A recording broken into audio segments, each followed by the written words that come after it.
Estás escuchando Rapto. A través de los años nos hemos visto muy pocas veces. Sin embargo, creo que las veces que nos hemos visto face to face siempre conectamos muy bien. Obviamente que a la distancia, Rosario-Buenos Aires, Buenos Aires-Rosario, siempre compartimos alguna que otra nota a través de preguntas escritas y siempre has aparecido a través de los medios en los que he estado trabajando en estos últimos 10 años. Es raro también esta idea de querer siempre hablar, conversar, dialogar, intercambiar ideas, reírnos también y renegar un poco acerca de cosas que para nosotros son muy, muy, muy, muy importantes, pero para el resto del mundo no lo son, me parece tanto. Y sin embargo, yo diría que sí son vitales para esa gente que no le da tanta importancia o no tiene conciencia de lo importante que es la música, la cultura, la pintura, el disfrute de estar completamente al pedo, o sea, me refiero al ocio, a viajar también, ¿por qué no? Y me pone contento que ahora estemos otra vez enfrentados, realmente enfrentados, obviamente digo, micrófono de por medio, porque siempre ha sido así a lo mejor nuestra dinámica, más allá de que yo siempre, después de esos encuentros, te he visto con tu micrófono sobre el escenario haciendo lo que más te gusta.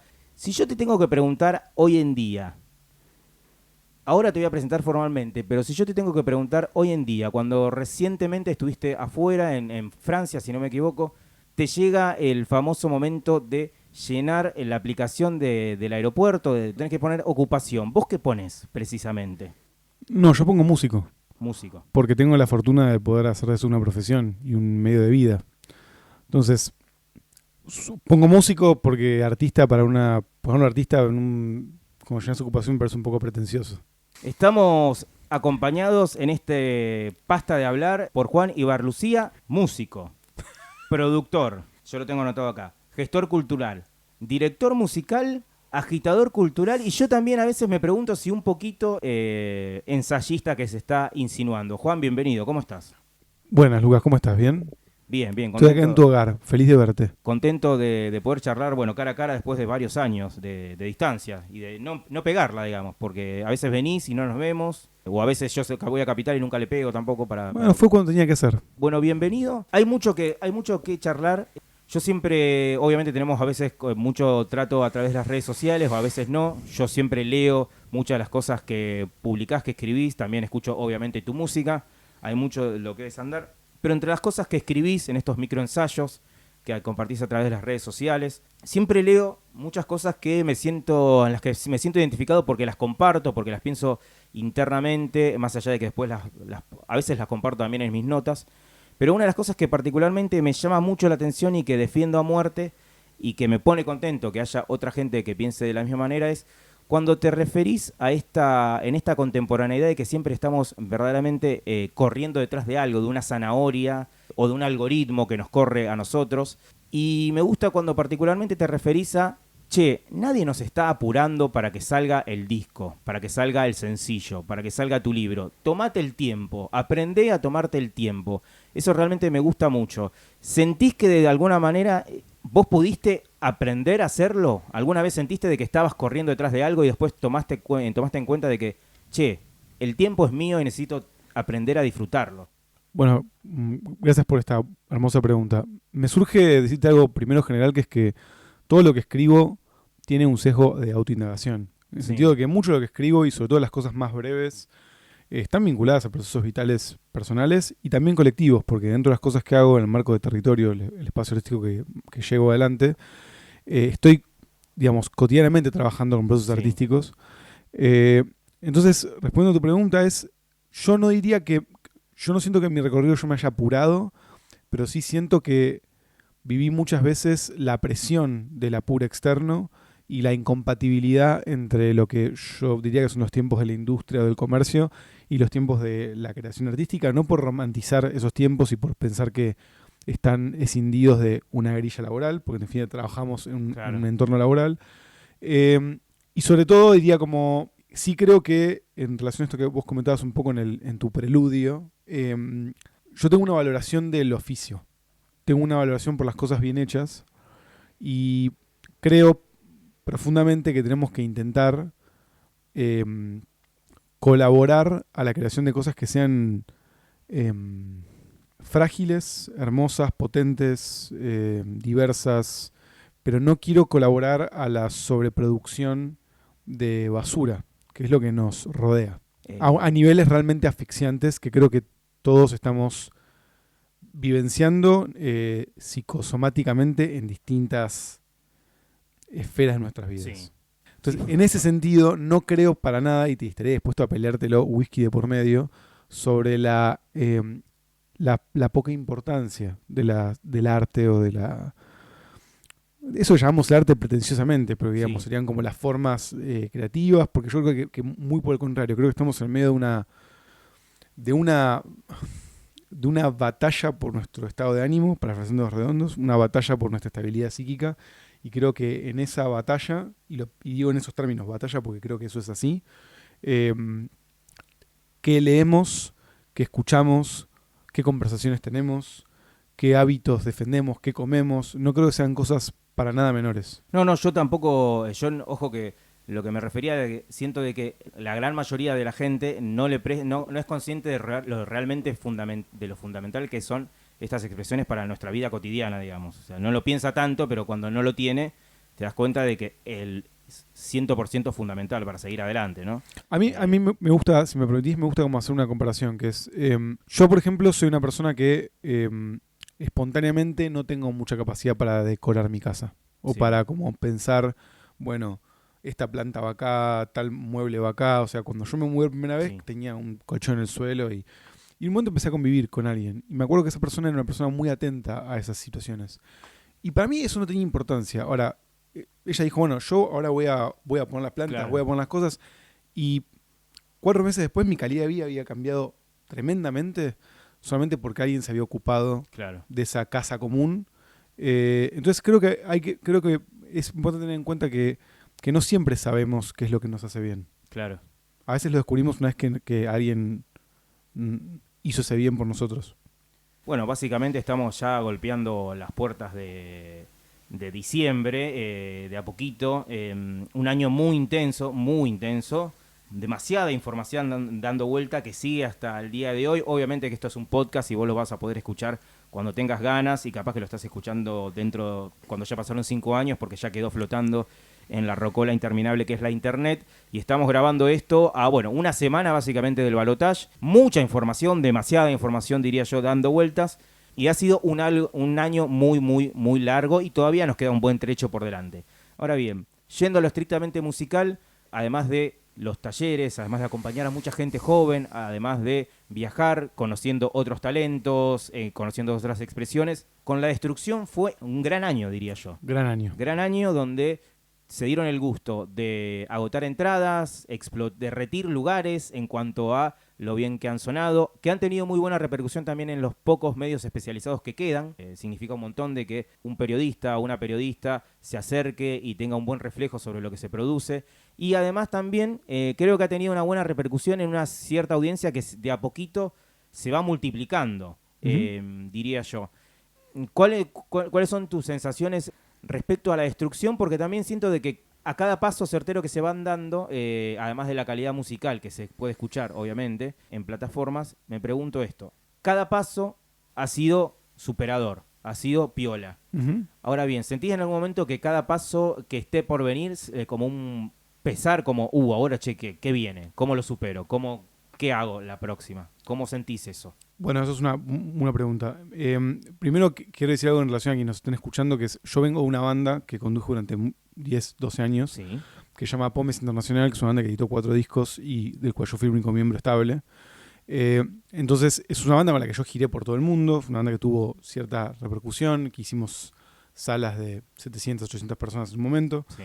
Y cuando yo decidí como que esa etapa de mi vida creativa había culminado, obviamente estaba aterrado por qué iba a pasar con ese público en el nuevo camino. Ese público me iba a acompañar, sobre todo teniendo en cuenta que la última etapa de Pomes, la de Infierno Porteño, que para mí es una de las más interesantes en términos de audiencia, no fue la más convocante. Fue un proyecto realmente muy border, Mirá. del cual yo estoy muy orgulloso, pero creo que fue algo es como nuestro Metal Machine Music, por así decirlo. Y entonces, ¿qué iba a pasar ahora, ¿no? Entonces, en ese proceso, con La Destrucción, que es la banda que yo armé para poder tocar el material de La Tempestad, todos los pasos, como decías vos, han sido certeros, han sido bastante como medio de francotirador, ¿no? Como no hacer demasiado y hacerlo bien. Sí. Ese proceso yo siento que tiene un cierre ahora en el Festival Territorio que vamos a hacer en el Xirgu en Buenos Aires. No me refiero a un cierre en el sentido que la banda se termine ahí, no me refiero a eso, que nadie se sienta mal por eso, pero sí siento que hay una aventura musical que ahora tiene que entrar en otra etapa, digamos. Y esa etapa todavía no tengo en claro en qué consiste, tengo algunas intuiciones de para dónde va, pero una cosa que definitivamente no quiero, pues una cosa que me pasó con Pómez es empezar a sentir que cada show que tengo que dar es una especie de super examen, donde si es una sala de 300, la siguiente sala tiene que ser de 500, Claro. y la siguiente sala tiene que ser de 800. Es decir, a mí personalmente ese proceso me hizo mucho mal en un momento. Me empezó a parecer una especie de corset artístico complicado. Me alejaba de los escenarios porque, digamos, yo nunca tuve esa situación que tienen algunos colegas de decir, hola, vendo 5.000 entradas. Para mí cada sala mediana era un esfuerzo que implicaba guardarse, movilizar cosas, recursos. Entonces estoy en un momento donde siento que la destrucción va a ir en la dirección de hacer conciertos medianos o medianos grandes muy fuertes, con buenas puestas, pero que en el medio va a haber también como otras situaciones musicales que ya empezaron a pasar, con otros formatos. Por ejemplo, ahora San Juan voy a hacer media hora de un show que es básicamente de música electroacústica, electrónica, bastante experimental, y después media hora que es con una canción, una guitarra acústica. Es decir, yo necesito poder mantener esa sensación de liviandad, incluso para poder redoblar la apuesta de este proyecto, si querés ponerlo más ambicioso, más industrial, que es la destrucción. ¿Contesté? Creo que Sí, contestaste.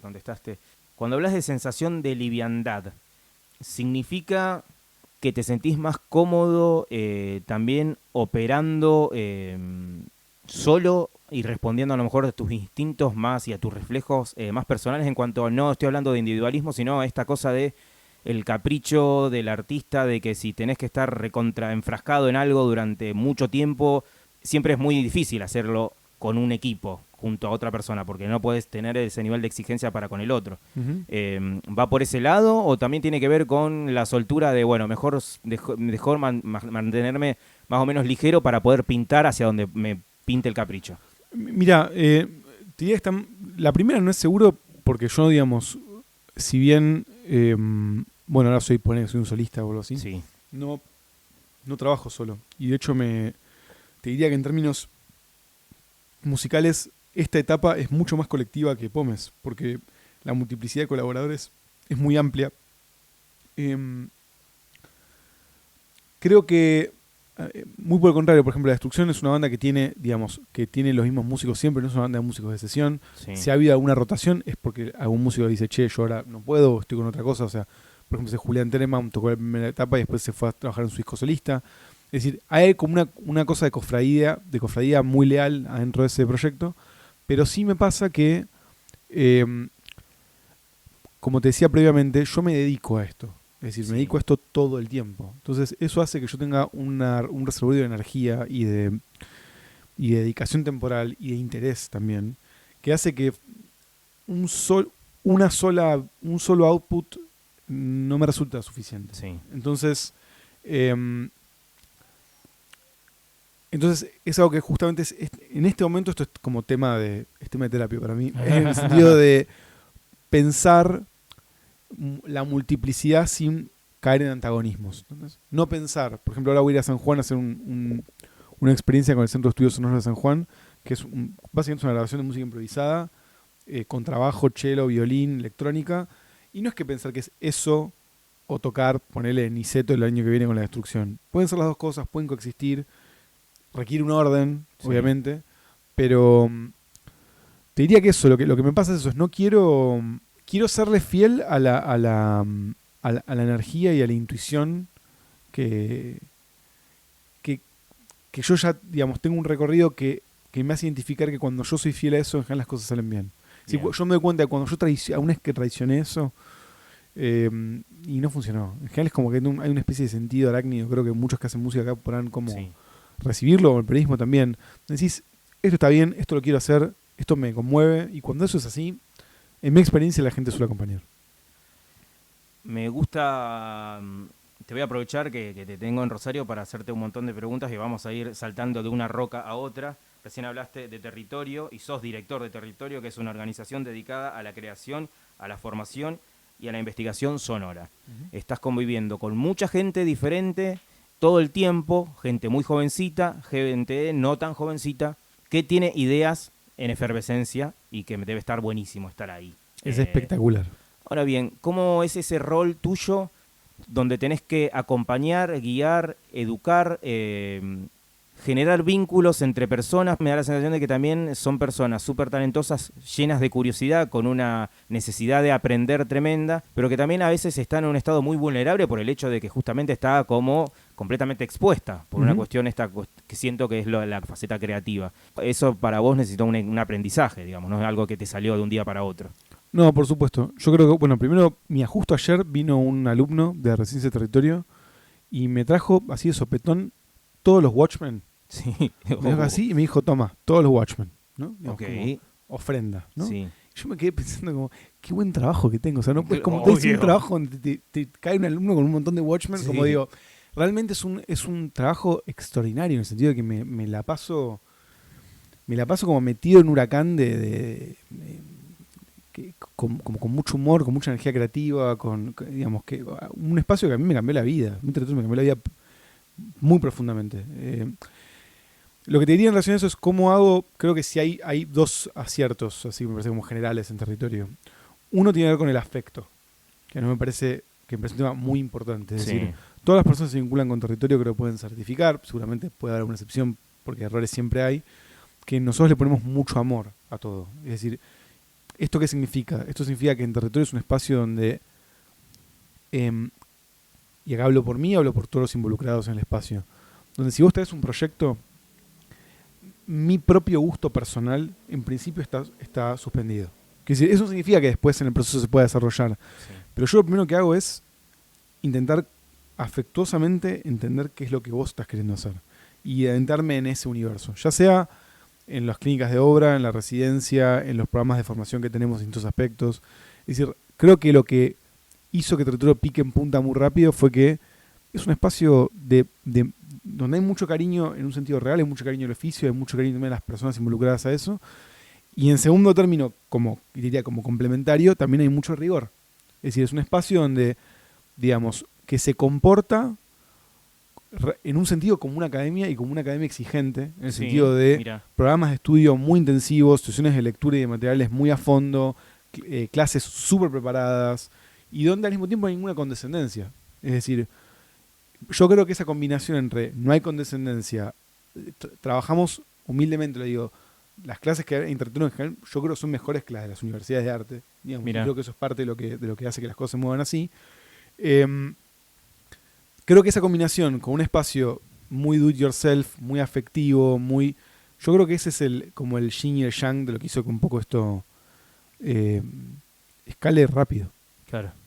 O sea, que no es un espacio tampoco donde te festejamos todo, donde todo es genial, ¿viste? Como es un espacio, de hecho, donde se producen, donde me parece que se habilitan discusiones críticas que yo en otros espacios no encuentro. Es decir, como pienso en el año electoral, por ejemplo, recuerdo debates que se han dado dentro del aula en Territorio, debates de una intensidad intelectual y de una divergencia de posiciones muy alta, que yo honestamente no vi en otros espacios. Y creo que hay algo también de la voluntariedad, que la gente está ahí, no está obligada, se puede ir cuando quiere, como no es que estás... pero honestamente, Lucas, es medio mágico. Entonces, no, en el sentido de que no sé bien. Y tengo una teoría sobre por qué funciona, pero en el fondo no lo sé. Claro. O sea, hace un rato, creo que respondiendo a la primera pregunta o la segunda pregunta, hablaste del público que acompañaba a POMES Internacional.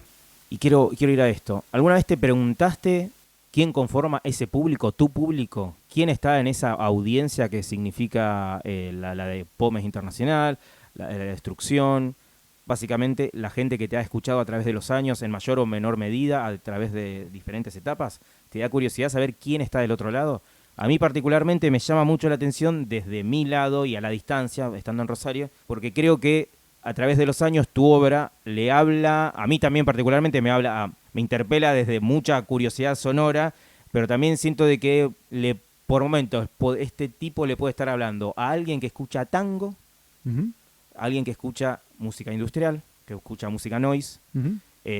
alguien que puede estar escuchando música, world music, digamos, que tenga Sí, cierta no. curiosidad étnica. Ujú. Y yo quisiera preguntarte eso, o sea, ¿te da curiosidad ver quién corno está del otro lado escuchándome? ¿Quiénes son?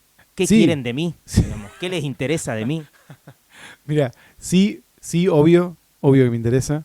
Esa relación fue cambiando con los años porque, primero te diría esto, en la etapa de Pómez yo estaba, en un sentido, todavía me parece que estaba como con un chip de que lo relevante en una situación escénica era lo que pasaba arriba del escenario y el público venía después. Esa es mi Mirá. posición en Pómez. Muy taxativa, posiblemente por cierta inmadurez. Digamos, quiero recordar a la audiencia que yo arranqué Pómez tiene 17 años. Eh, y en esta etapa, digamos, me volví mucho más consciente del público. Por otro lado, porque la relación entre público y artista se volvió más difícil de clasificar, en el sentido de, eh, al estar también territorio de alguna forma como operando, como mediando esa situación, no toda, pero una parte de la situación, empecé a conocer mucho, gente que de Sí. golpe escuchaba mucho mi música, se notaba, por ejemplo, en una residencia. Durante 3 meses compartimos cosas muy intensas y después, por ejemplo, siguen siendo público, bla. Eh, entonces, y empecé realmente como a tener una relación de mucho cariño con ese público. Digamos, con estos públicos, este público entiendo que es heterogéneo, digamos, yo siento que si vos hoy te parás en un recital de destrucción es como que hay, a grosso modo, yo siento que hay como 2 tipos de perfiles. Un perfil medio nerdo electrónico, noise, más vinculado a la música industrial, a la presión sonora y, y otro público que yo llamo más como las poetas, por así decirlo. Es como un perfil de público eh, medio neorromántico, medio darky, más Sí. vinculado a la poesía, más vinculado a las artes escénicas. Es decir, después obviamente hay diferencias. Es un público realmente muy de edades muy múltiples. Viene gente muy pendeja y viene gente grande. Y yo creo que eso también tiene que ver con que es una música que yo creo que nunca le habló a la coyuntura. Es una música que siempre estuvo al costado de la coyuntura, sigue estando al costado de la coyuntura. Y eso me parece que, yo te decía el tema como del cariño, es decir, mi cariño hacia ellos, o ustedes, los que estén escuchando esto, también tiene que ver con haberme sentido sostenido. Quiero decir, haber sentido que esta posición, en este sentido tan intransigente que yo tuve en toda mi producción, que es, che, yo voy a hacer lo que creo que artísticamente es lo que yo quiero hacer, o lo que me interesa hacer, lo que me interpela, y no voy a hacer una concesión realmente digamos, a lo que está de moda, más allá que por momentos pueda dialogar con lo que está de moda y por momentos no, eso depende de algo más, como te decía, coyuntural. Ese acompañamiento me parece a mí muy valioso y es una relación que además se ha intensificado con los escritos y que se ha vuelto como una relación muy amorosa y que yo realmente quiero en ese sentido profundizar. Porque me parece que si yo hoy discutiría muy fuertemente con esa posición que yo tenía en la época de Buenas noches América, Canto Serpiente, y le diría a ese Juan en ese momento, che, lo que estoy haciendo es una gilada. Y decir, como, no, lo importante en una sesión performática es, por supuesto, lo que pasa en el escenario, pero también igual de importante es esa recepción, ese público, esa comunidad, ese lazo que te une con esas personas. Es fundamental. Es decir, lo otro es pensar como, me parece como que las obras ocurren en un vacío que no es real. Uno de tus nuevos roles en los últimos años es el de la paternidad. Sí. ¿Cómo ha cambiado o si ha cambiado tu forma de relacionarte con la música a partir de la paternidad? No sé, simplemente por curiosidad de ver cómo tu criatura responde hacia los estímulos que hay en casa, Uh-huh. hacia lo que sucede cuando a veces si va a territorio o no. Mi paternidad cambió mi relación con el mundo. O sea, con la totalidad de la experiencia y por supuesto también con la música. Digamos, con la música en un sentido más superficial me causa gracia, por ejemplo, que hay muchas cosas que pasan con León que desafían todas mis teorías materialistas, marxistas sobre los clásicos, ¿no? Como el sentido de, yo me encuentro a veces con León poniendo música Sí. y hay una alta tasa de conversión en que cuando le muestro lo que es medio un clásico, le gusta inmediatamente. Mirá. Y él no sabe que es un clásico. Él no sabe que Magical Mystery Tour es Magical Mystery Claro, Tour. claro. No sabe que A Flor de Terra de Chico Buarque es un tótem. No sabe que Billie Jean es Billie Jean. Sí, él Claro. no sabe nada de eso. Entonces, o no sé, ahora le pasó lo mismo con A.M. de Arctic Monkeys, que fue como su disco de cabecera durante 6 meses. Estamos hablando de un chico que tiene 3 años, una cosa muy Claro. graciosa. Entonces, esa como testificar la potencia de cosas así como muy, muy validadas, bueno, es desafiante, pues te corre también de un lugar como de reivindicación del nicho, que siento que puede ser un lugar común o un lugar fácil para quienes estamos vinculados a la contracultura.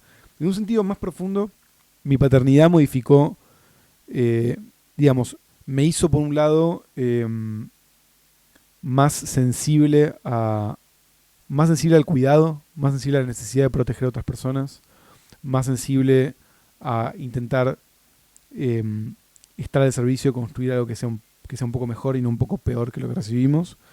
Y en un sentido me movilizó, y creo que aún me moviliza, no creo que es un proceso terminado, a dar rienda suelta a cosas que yo tal vez pensaba que eran del orden de lo privado y que me doy cuenta conforme escribo sobre ellas o las trabajo en canciones o en músicas, que son, por el contrario, cosas muy que resuenan con muchas personas. Es decir, no diría que mi hijo tiene una influencia directa en lo que escribo permanentemente, Claro. pero siento que hay algo también de su presencia que me conmueve en muchos sentidos y que también me hace... me moviliza a intentar dar lo mejor que puedo, aun si a veces no entiendo bien las categorías en las cuales eso que estoy haciendo se desarrolla. ¿Tuvo Sí. sentido eso que acabo de Sí, decir? sí, creo que sí, creo que sí. Es decir, trato de articularlo. Es decir, vos me decías si soy ensayista o no. Y mira, yo no me pensé nunca como ensayista, pero tal vez sí. O no sé si soy formador, tal vez sí. No me importa mucho eso. Lo que me importa es que si algo siento que es bueno, que puede colaborar a una movilización o una interpelación, en un sentido que me parezca que es un sentido positivo, bueno, hay que hacerlo, ¿viste? Claro. Y eso yo creo que está vinculado a la paternidad, pues la paternidad me parece que te lleva, o debería llevarte a hacer lo mejor que puedas hacer. Recién hablaste volviendo al tema sobre el rastro de los escritos. Me parece que hay una... Bueno, para el que no lo haya leído todavía, Juan pasó hace algunos años, creo que una de las primeras personas que salió por la sección El Quiz de Rapto, y ahí está ilustrado por Seba Sala. Y me acuerdo que antes de publicarlo, yo tomé ciertos extractos de ese quiz que está muy, pero muy bueno, y se lo pasé por WhatsApp, algunas de tus respuestas a músicos de la ciudad de Rosario, que les gustó lo que se escribía ahí. Obviamente después se publicó la nota y que tuvo muy buena repercusión. Y siento que cada vez que publicás algo, esos microensayos a través de tus redes sociales, siempre tienen muy buena repercusión. Algunos han llegado a viralizarse, más de uno diría yo, y siempre te suma un público nuevo. Ahora bien, ¿te interesa que esa gente que te lee se acerque a tu mundo a través de esa lectura? ¿Cómo lo vivís a eso de que, bueno, te conocen al Juan Ibarlucía músico, llegan desde ese lado? Porque está muy bueno realmente también que suceda eso. Bueno, O sea, porque también a veces siento de que vos también, además de ser músico, también sos un referente de tus colegas, también por el hecho de que te gusta pensar y a veces hasta poner en palabras ciertas cosas que mucha gente no se atreve a decir por miedo a quedarse afuera o a caer mal o a expresar cierto malestar. Viste que en un punto vimos como una cierta dictadura de la alegría, del todo bien, del color, de la sonrisa, de la que se convierte en una mueca. sí, estás diciendo varias cosas. Creo que hay una función de los artistas que tiene que ver con ser entretenedores. Yo respeto esa función, creo que hay entretenedores gloriosos. Digo, no sé, ahora está Taylor Swift tocando en Buenos Aires y es espectacular lo que hace. Pero yo no soy ese tipo de artista, es decir, yo no tengo la capacidad de hacer eso. Tengo otra capacidad que creo que tiene más que ver con la interpelación. Creo que mi música siempre estuvo más vinculada a eso. Y creo que la escritura aparece en el mismo sentido. Y inicialmente lo que me pasó cuando empecé a escribir es que cuando empecé a escribir casi al toque, creo que fue el primero, un artículo que se viralizó a full. Sí. Y me llegó recibí un montón de atención y un montón como de seguidores y gente que no tenían nada que ver con mi música. Es decir, no solamente no la conocían, sino que posiblemente no se hubieran sentido interpelados, al menos con las formas habituales. Capaz si bien la instrucción en vivo puede ser, pero al menos con los discos tal vez no. Y eso inicialmente creo que a mi propio narcisismo y a mi ego en su peor versión le hacía ruido, ¿viste? Como decir, bueno, pero yo soy músico, ¿viste? Claro. Como acá lo verdaderamente importante es eso, lo otro es como accesorio. Y después cuando me di cuenta que eso es una gilada y que en definitiva,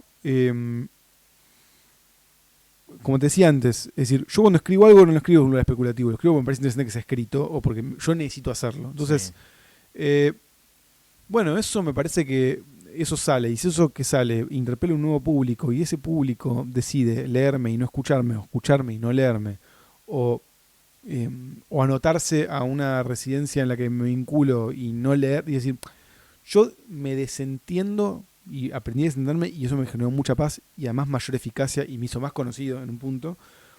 Yo me desentiendo de cómo cada uno quiere vincularse con mi producción. Es decir, yo hice las paces con que no tenés que comprar el paquete completo de Juan y Lucía. Podés valorar un aspecto, estar en desacuerdo con otro, te puede parecer un ganso cuando escribo, te puede parecer buenísimo lo que hago como músico, podés bancar a territorio y lo que sea, digamos. A mí no me importa eso. Quiero decir, estoy ok con que cada quien elija su propia aventura y me parece que hay un punto donde ¿qué más puedes pedir? ¿No? Que algo de lo que hagas interpele a las personas. O sea, además de eso pedir que eso se dé en la forma en la que a vos te gustaría, con las jerarquías que a vos te parecen que son las adecuadas, me parece como un divague. Digo, eso liberó mucho mi tarea y obviamente supone algunos desafíos, ¿no? Porque también en el último tiempo, digamos, me empezó a pasar que me empiezan a invitar. Hace un tiempo me han invitado a tener una columna en un medio ideológicamente para mí muy lejano, ¿viste? O me pasa que me invitan a dar conferencias en lugares, o me invitan a hacer como experiencias más de, por ejemplo, últimamente muchas experiencias vinculadas a música experimental o cosas. Y bueno, en todo caso tengo que también aprender a graduar cuánto lugar le doy a cada una de esas cosas en pos de lo que yo considere que es lo principal en ese momento. Pero todas esas experiencias y producciones de escritura o musicales o de otro tipo se dan desde un lugar auténtico. Entonces, a mí con eso me alcanza. Me encanta esta charla, Lucas. Sí, no, me gusta que siempre van a surgir cosas nuevas y nunca nos vamos a quedar sin charla, estoy casi seguro. ¿Te interesa alguna vez volver sobre tus pasos en cuanto a... Siempre hablo del rastro digital. Antes hablaste de encontrarte con el Juan del pasado. Todo también muy Watchmen, ¿no? Esto así como Doctor Manhattan en múltiples espacios. Pero voy a esto.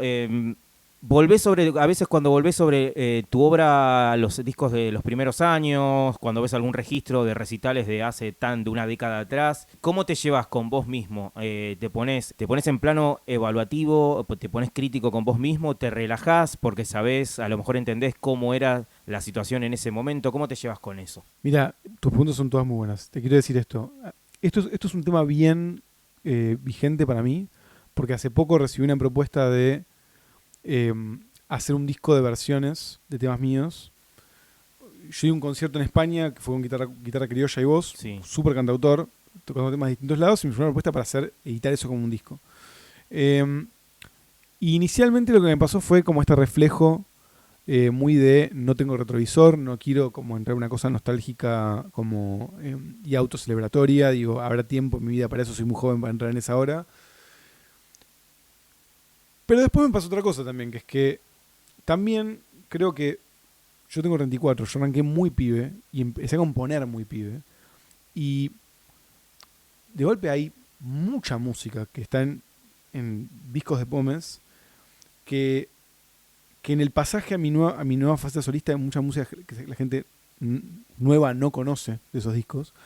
Y también me parece que las canciones tienen... No se terminan en su grabación circunstancial. Quiero decir, yo en vivo toco algunas canciones de Pómez, por ejemplo, Apocalipsis Porteño, Amor y Hierro o Rosario de la Frontera, digo, y siguen siendo cosas muy potentes. Entonces me parece que estoy en un momento donde tal vez necesito entrar como en un diálogo con ese patrimonio, por así decirlo, de cosas construidas, desde un lugar menos neurótico, ¿no? Claro. Como, digamos, como tal vez, por ejemplo, esto te decía, la multiplicidad sin antagonismo, ¿no? Entender que yo publique un disco donde hay una versión acústica de Rey Bandido que nadie escuchó y que yo uso una versión muy bonita, no implica que no voy a hacer un próximo disco. Las cosas pueden coexistir. Ahora, mi sensación en relación a la década ganada de Pómez es de bastante orgullo. Yo creo que Pómez fue algo bastante milagroso en la escena argentina. Yo creo que la escena argentina no lo entendió cuando estaba pasando. Como no entendieron otros grupos, ahora por ejemplo vuelve Dietrich, que es un grupo para mí muy significativo y también contemporáneos a nosotros. Creo que hay una escena que se dio en ese momento de gente muy cercana que se sostuvo mutuamente. Y realmente creo que discos como Canto Serpiente o Infierno Porteño, es decir, Infierno Porteño es un disco que habla de lo que está pasando ahora. Es decir, el motivo por el cual yo no quiero volver a hacer música satírica sobre la realidad argentina es porque siento que en el fondo el último disco de Pómez sigue siendo tan vigente como cuando lo publicamos. Entonces es un momento, yo siento que estoy bastante orgulloso pero no de mí, estoy orgulloso del colectivo, de las personas involucradas, siento que lo hicimos, siento que todos, Hernán Balota, Cruz, Nicolás Uboldi, Alejo Viola, todos los que estuvimos vinculados a Pómez, hicimos algo un poco heroico, digamos, en el sentido de llevar adelante algo que tenía todas las chances de perder, digamos, pero que justamente que que en realidad esa derrota es una derrota muy relativa, es decir, porque la derrota tiene que ver con, digamos, me parece que dejamos una serie de obras importantes y en el medio tuvimos moretones, perdimos plata, hicimos como, no sé, si en términos de negocio no nos forramos de plata ni nada por el estilo, pero vivimos. Claro. Y mirá si vivimos todo. Entonces, vivimos todo y además creo que le hicimos vivir a mucha gente muchas cosas. Entonces me parece que eso, ¿qué crees que te diga? Yo lo que pienso, si pienso para atrás, digo, si miro para atrás o en este multiverso Watchmen y me encontrase con ese grupo a esa edad, 22, 23, 24, diría, nada, cálmense un toque, en el sentido de como, no hace falta vivirlo con tanta angustia. Claro. Pues yo recuerdo como vivir esa presión con mucha angustia. Es decir, yo casi recuerdo que cada hito de Pómez está involucrado en una alta carga de angustia. Y diría, bueno, disfruten un poco más el proceso, que es un poco lo que estoy haciendo desde que empecé como solista. No siempre con éxito, porque si vos me parabas una semana antes de la presentación del disco en el Shirgu, yo estaba dándole cabezazos a la pared. Claro. No sé, si contesta esto Creo que contestaste. Juan, un gustazo. Por favor, Lucas, un placer total. Siempre habrá cositas para seguir dialogando y desmenuzando, pero bueno, también eso es lo lindo, de seguir encontrándonos.